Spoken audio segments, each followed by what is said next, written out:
Good afternoon, kids. For your inquiry lesson today, what you're going to do, we're going to practice using our virtual library, and we're going to go into the virtual library to select a text about bullying.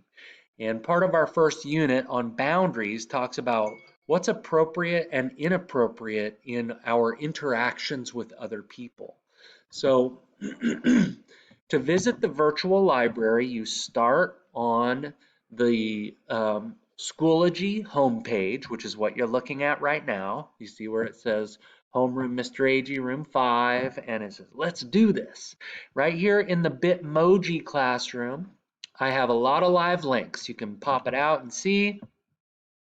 The virtual classroom is actually right here. If you click on me, um, you can see we've got a whole bunch of books about bullying.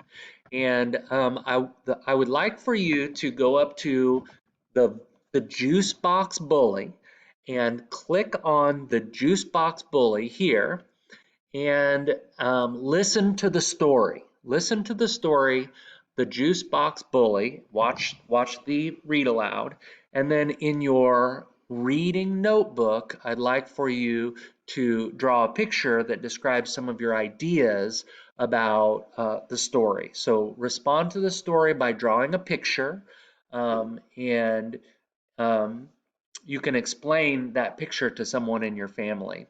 After you finish with that, if you have time left, you can explore this library, choose some other books to read and listen to. There's some really good books in here, or choose a book to read on your own. Good luck and have fun. Um, I will see you in reading.